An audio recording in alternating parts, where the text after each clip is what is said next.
성도 여러분, 안녕하세요. 오늘도 말씀으로 승리하는 은혜가 저와 여러분들 위해 함께하기를 주님의 이름으로 축원드립니다. 우리 또 이제 새로운 한 주가 되었습니다. 우리가 또 1월을 마무리하고 2월을 맞아들이면서 우리가 이러한 귀한 은혜들을 누리는 그런 시간들로 함께 말씀의 여행 떠났으면 좋겠습니다. 우리 지난 시간 내용을 잠깐 리뷰해 볼게요. 지난 시간에는 우리가 12장, 그래서 이제 점점 예수님에 대한 박해가 조금씩 심해지고 있는 상황들을 함께 나눴습니다. 안식일 논쟁이 있었지요. 그래서 안식일에 예수님의 제자들이 이 밀밭에서 밀을 따가지고 비벼서 먹은 것을 가지고 바리새인들과 논쟁이 붙었고, 또 하나 이 안식일에 손이 오그라든 사람을 고쳐주심을 통해 논쟁을 하셨는데, 이 논쟁의 요점은 이겁니다. 하나님이 정말 원하시는 안식일은 너희들이 외식하고 율법적으로 철저하게 지키는 그런 안식일이 아니라 너희의 진심을 드리는 안식일, 생명을 살려서 풍성케 하기를 원하시는 이 하나님의 마음에 닿는 그런 안식일을 하나님은 정말 원하신다 라고 말씀해 주시는 거예요. 또 하나, 그래서 이제는 좀 공격의 패턴을 바꿔서 바리새인들이 이제는 좀 다른 방식으로 예수님께 접근합니다. 뭐라 그러냐면, 당신이 진짜 그리스도고 메시아면 우리에게 표적을 보여달라는 거예요. 이미 1년 반 동안 수많은 표적과 수많은 기적들을 보여줬음에도 또다시 보여달라는 거예요. 그러자 예수님이 그러한 바리새인의 요구에 거부하시면서, 내가 너희에게 줄 표적은 요나의 표적밖에 없고 이게 진짜 내가 그리스도임을 너희에게 보여줄 표적이 그거다 라고 하는 거죠. 요나의 표적이란 3일 동안 요나가 물고기 뱃속에 있다가 물 밖으로 나온 그런 일들을 의미하는데, 즉 십자가의 죽음과 3일 만에 부활하심을 예표하는, 그래서 우리에게 주실 가장 큰 기적과 표적은 십자가의 은혜와 부활의 승리밖에 없다는 것을 예표하신 사건이기도 합니다. 또 하나, 예수님은 자신의 진정한 가족에 대해서도 이렇게 말씀하세요. 아버지의 뜻에 따라 행하는 자가 내 어머니요, 내 형제요, 내 자매다 라고 말씀하시는 겁니다. 즉 혈연, 어떤 인간적인 조건이 아니라 그가 누구든, 그가 어떤 피부색이든 어떤 성별이든 남녀노소 상관없이 하나님 아버지의 뜻을 알고 그 뜻에 따라 행하는 자가 모두 예수님 안에 한 가족이 될 수 있다라는 것들을 알려주셨던 그런 장면들. 그래서 이 점점 이때부터 이제 이 마태복음에서 처음으로 예수님을 죽일 논의까지 이 바리새인들이 하거든요. 근데 점점 더 이제 예수님에 대한 배척이 심해지는, 공격이 좀 더 심해지는 그런 모습도 우리가 함께 보았습니다. 자, 오늘은 마태복음 13번째 시간인데, 이 13번째 시간을 두 가지 파트로 좀 나눴습니다. 오늘 이 13장이 중요해서 그래요. 오늘은 마가복음 13-1 천국 강화, 즉 천국에 대한 비유로 이 제자들에게 알려주시는 이 천국 세미나라고 해야 될까요? 예수님의 천국 강화 첫 번째 시간이고요. 분량은 13장의 상반절 1절에서 23절까지 읽겠습니다. 제목을 짓자면 천국 이야기 첫 번째, 씨 뿌리는 자의 비유라고 하겠습니다.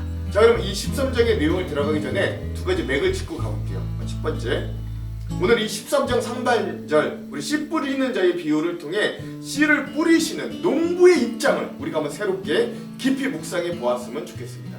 여태까지 우리가 이 말씀을 대할 때는 씨를 받는 밭의 입장에서만 생각했는데, 오늘은 좀 새롭게 이 씨를 뿌리는 농부의 입장을 한번 생각해 보았으면 좋겠고요.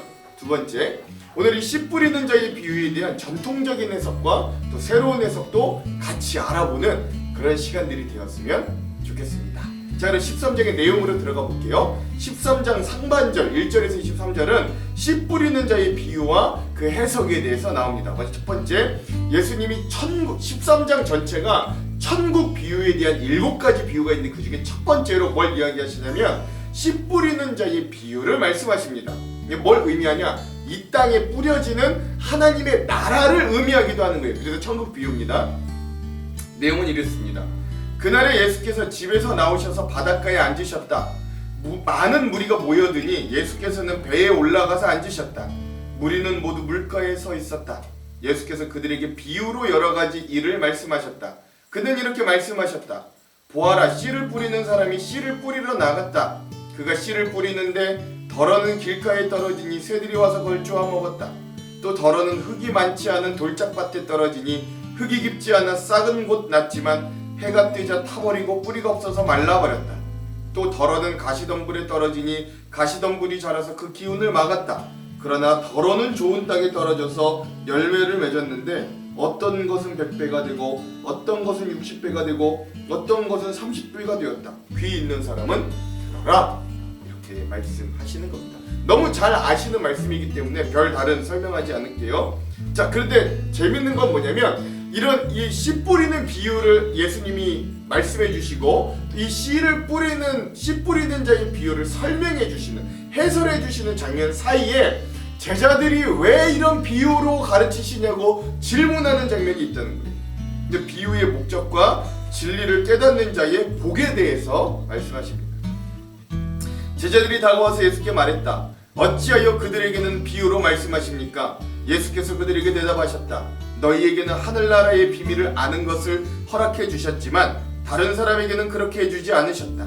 가진 사람은 더 받아서 차고 남을 것이며 가지지 못한 사람은 가진 것마저 빼앗길 것이다. 내가 그들에게 비유로 말하는 이유는 그들이 보아도 보지 못하고 들어도 듣지 못하고 깨닫지도 못하기 때문이다. 이사야의 예언이 그들에게서 이루어지는 것이다. 너희가 듣기는 들어도 깨닫지 못하고 보기는 보아도 알아보지 못할 것이다. 이 백성의 마음이 무디어지고 귀가 먹고 눈이 감기어 있다. 이는 그들로 하여금 눈으로 보지 못하게 하고 귀로 듣지 못하게 하고 마음으로 깨닫지 못하게 하고 돌아서지 못하게 하여 내가 그들을 고쳐주지 않으려는 것이다. 그러나 너희는 눈으로 지금 보고 있으니 복이 있으며 너희의 귀는 지금 듣고 있으니 복이 있다. 그러므로 내가 진정으로 너희에게 말한다. 많은 예언자와 의인이 너희가 지금 보고 있는 것을 보고 싶어 하였으나 보지 못하였고 너희가 지금 듣고 있는 것을 듣고 싶어 하였으나 듣지 못하였다 라고 말씀하십니다. 제자들이 왜 예수님 직접 말씀해 주시지 왜 이런 비유로 저들에게 말씀하십니까? 라고 하니까 두 가지 이유가 있는 거예요. 첫 번째는 이 비유를 통해서 이 마음이 열려있는 자, 영으로 깨어있는 자는 이 비유를 통해 더욱더 빨리 이해하고 더 풍성히 이해하여서 하나님의 나라를 온전히 누릴 수 있는 첫 번째 목적이 있습니다. 이걸 우리는 성령의 조명하심이라고도 하는데 이게 자세한 내용은 이따 주안점에서 함께 나눌게요. 자, 두 번째 이유는 뭐냐면 마음이 강박한 자들, 받아들이려 않는 자들에게는 직접적으로 말씀하시는 게 아니라 비유로 말씀하심으로 그들이 보지도 듣지도 깨닫지도 못하게 하는 또 안타까운 의미, 이 두 가지 의미가 비유의 목적에 있는 거예요. 우리는 어디에 속해 있나? 그리고 우리는 어떤 자가 되기를 원하는가? 한번 좀 생각해 볼 필요가 있죠. 예. 그런 의미로 예수님이 내가 이렇게 비유로 말한다 라고 이야기하시는 겁니다. 자, 그리고 나서 이 씨 뿌리는 자의 비유가 어떤 뜻인가를 해석해 주시는 거예요. 너희는 이제 씨 뿌리는 사람의 비유가 무슨 뜻인지를 들어라. 누구든지 하늘나라를 두고 하는 말씀을 듣고도 깨닫지 못하면 악한 자가 와서 그 마음에 뿌려진 것을 빼앗아간다. 길가에 뿌린 씨는 그런 사람을 두고 하는 말이다. 또 돌짝밭에 뿌린 씨는 이런 사람이다. 그는 말씀을 듣고 곧 기쁘게 받아들이기만 하지만 그 속에 뿌리가 없어서 오래가지 못하고 말씀 때문에 환난이나 박해가 일어나면 곧 걸려 넘어진다. 또 가시덤불 속에 뿌린 씨는 이런 사람이다. 그는 말씀을 듣기는 하지만 세상의 염려와 재물의 유혹이 말씀을 막아 열매를 맺지 못한다. 그런데 좋은 땅에 뿌린 씨는 말씀을 듣고서 깨닫는 사람을 두고 하는 말인데 이 사람이야말로 열매를 맺되 100배 혹은 60배 혹은 30배의 결실을 낸다 라고 하면서 이것도 여러분 너무나 잘 알고 있기 때문에 굳이 다른 설명을 하지 않겠습니다. 이렇게 예수님이 씨 뿌리는 자 그리고 그 마음밭들이 어떤 밭들인가 4개의 땅에 대한 해석들을 해주심으로 우리가 오늘 이 마태복음 13장의 1절에서 23절 우리 상반 부분을 함께 나눠 보았습니다. 자, 그럼 오늘 이 부분 마태복음 13장 상반절에 있는 것 중에 핵심 구절은 제가 8절에서 9절로 삼아 보았습니다. 한번 읽어볼게요. 더러는 좋은 땅에 떨어짐에 어떤 것은 100배, 어떤 것은 60배, 어떤 것은 30배의 결실을 하였느니라. 귀 있는 자는 들으라 하시니라. 아멘. 그렇습니다.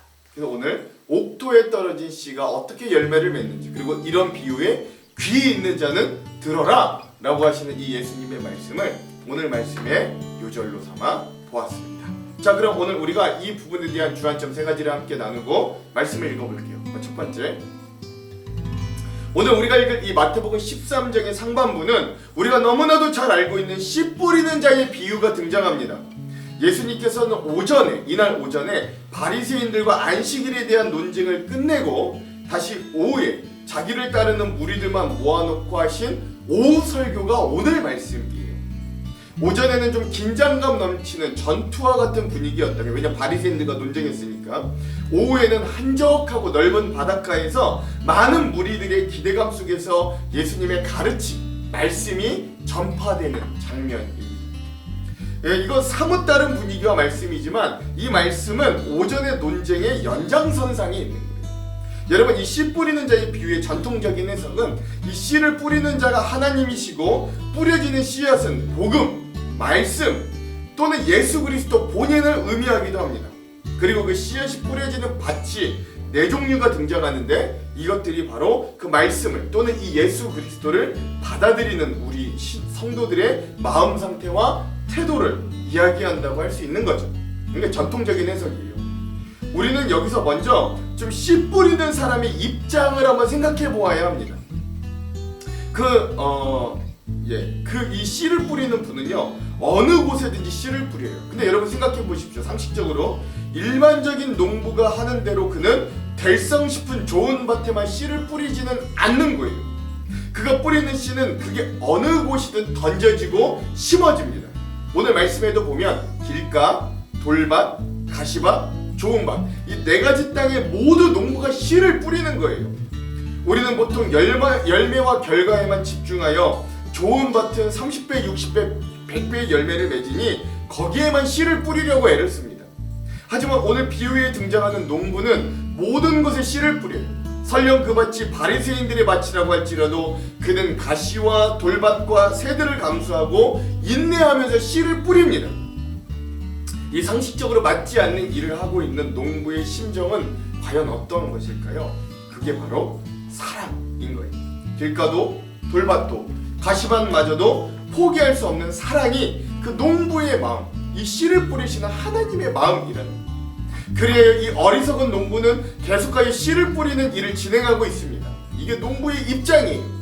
그러므로 오늘 우리는 하나님의 사랑의 속성을 다시 한번 이 비유를 통해 깨달을 수 있어야 됩니다.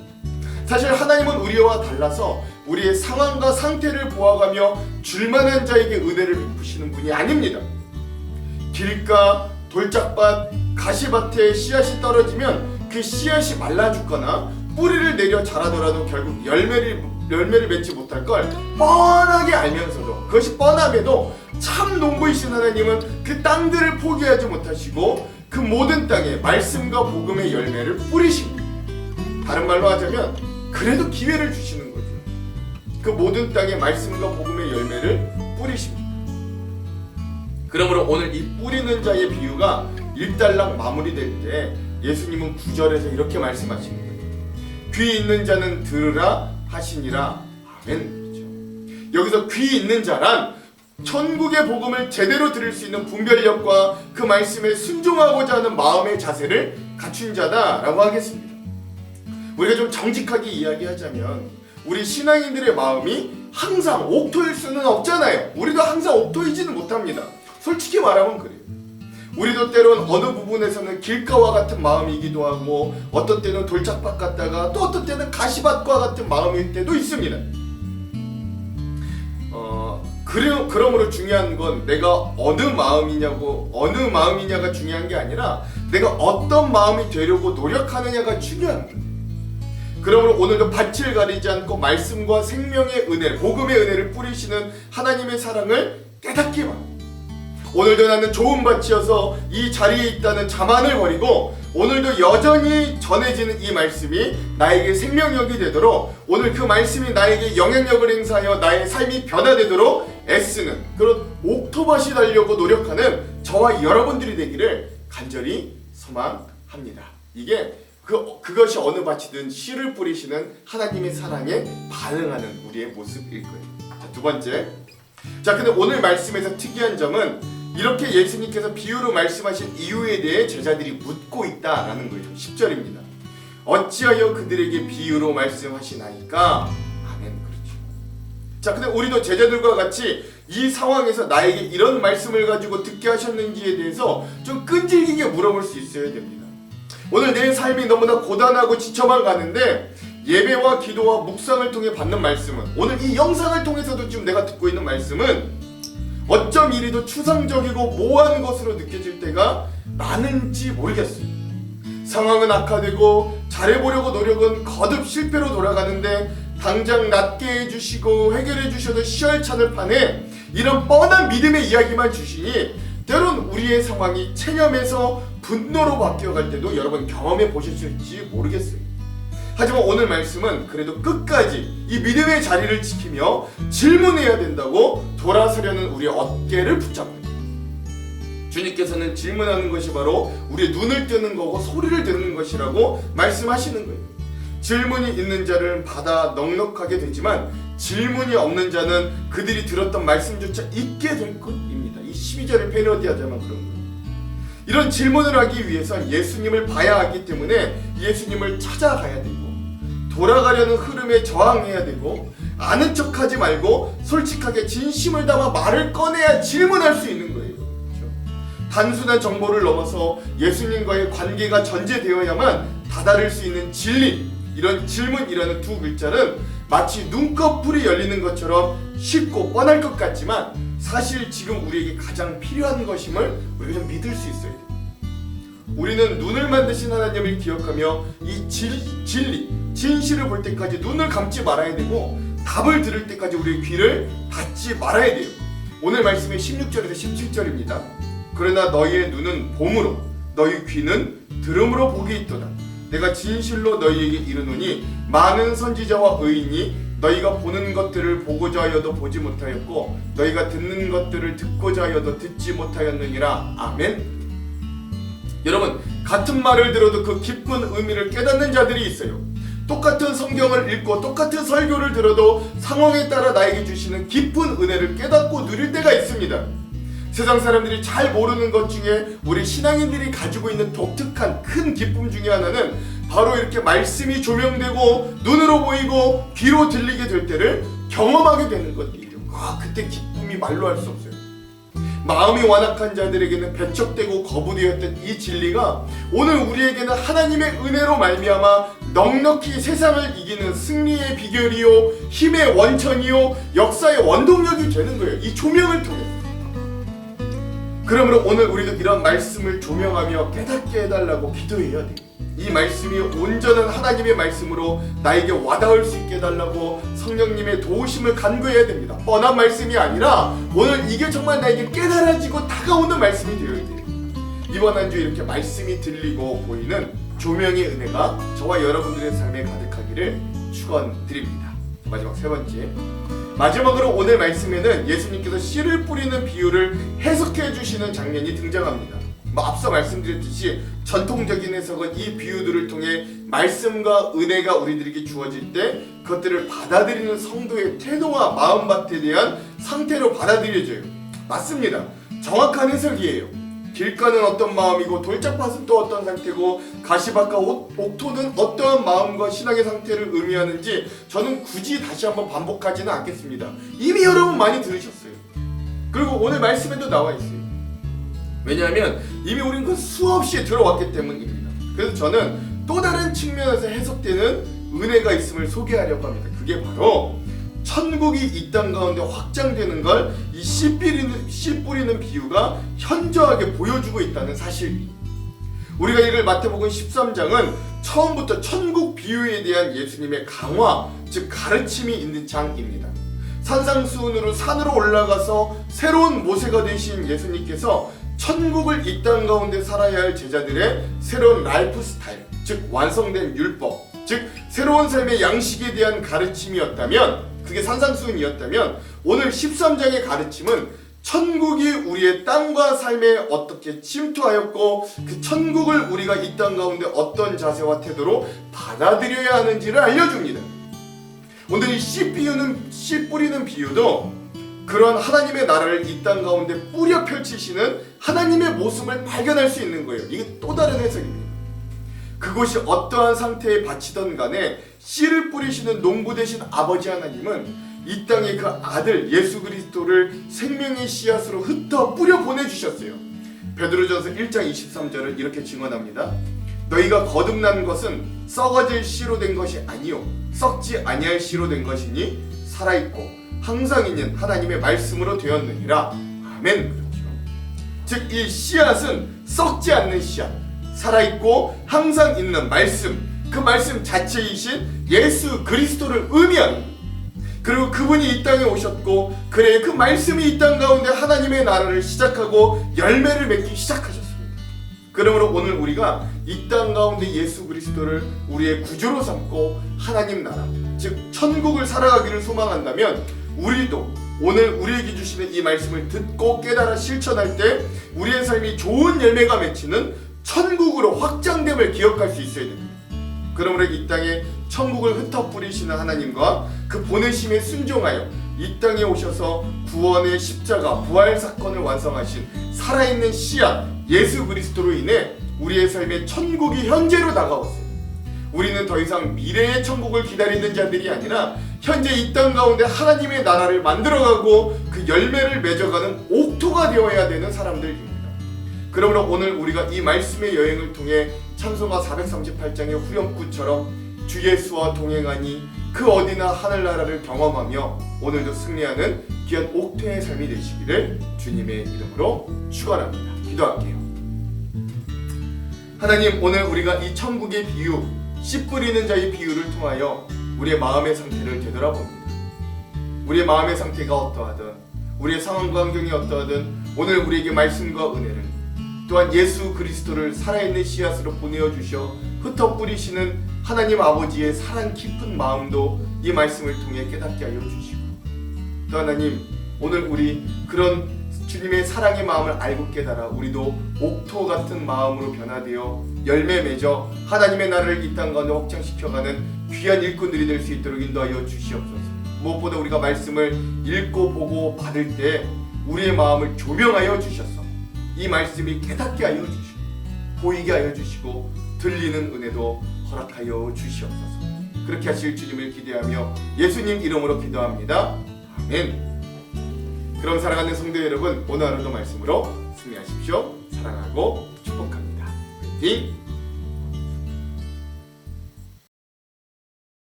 제13장.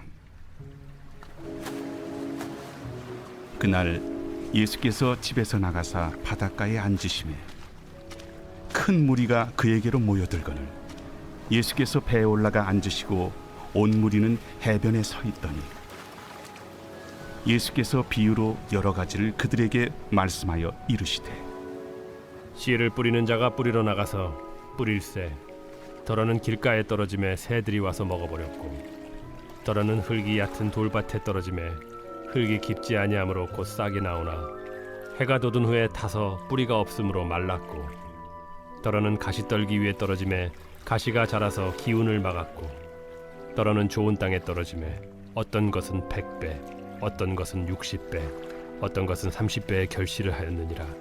귀 있는 자는 들으라. 제자들이 예수께 나와 이르되 어찌하여 그들에게 비유로 말씀하시나이까? 천국의 비밀을 아는 것이 너희에게는 허락되었으나 그들에게는 아니 되었나니 무릇 있는 자는 받아 넉넉하게 되되 없는 자는 그 있는 것도 빼앗기리라. 그러므로 내가 그들에게 비유로 말하는 것은 그들이 보아도 보지 못하며 들어도 듣지 못하며 깨닫지 못함이니라. 이사야의 예언이 그들에게 이루어졌으니 일렀으되 너희가 듣기는 들어도 깨닫지 못할 것이요 보기는 보아도 알지 못하리라. 이 백성들의 마음이 완악하여져서 그 귀는 듣기에 둔하고 눈은 감았으니 이는 눈으로 보고 귀로 듣고 마음으로 깨달아 돌이켜 내게 고침을 받을까 두려워함이라 하였느니라. 그러나 너희 눈은 봄으로 너희 귀는 들음으로 복이 있도다. 내가 진실로 너희에게 이르노니 많은 선지자와 의인이 너희가 보는 것들을 보고자 하여도 보지 못하였고 너희가 듣는 것들을 듣고자 하여도 듣지 못하였느니라. 그런즉 씨 뿌리는 비유를 들으라. 아무나 천국 말씀을 듣고 깨닫지 못할 때는 악한 자가 와서 그 마음에 뿌려진 것을 빼앗나니 이는 곧 길가에 뿌려진 자요. 돌밭에 뿌려졌다는 것은 말씀을 듣고 즉시 기쁨으로 받되 그 속에 뿌리가 없어 잠시 견디다가 말씀으로 말미암아 환난이나 박해가 일어날 때에는 곧 넘어지는 자요. 가시떨기에 뿌려졌다는 것은 말씀을 들으나 세상의 염려와 재물의 유혹에 말씀이 막혀 결실하지 못하는 자요. 좋은 땅에 뿌려졌다는 것은 말씀을 듣고 깨닫는 자니 결실하여 어떤 것은 100배, 어떤 것은 60배, 어떤 것은 30배가 되느니라.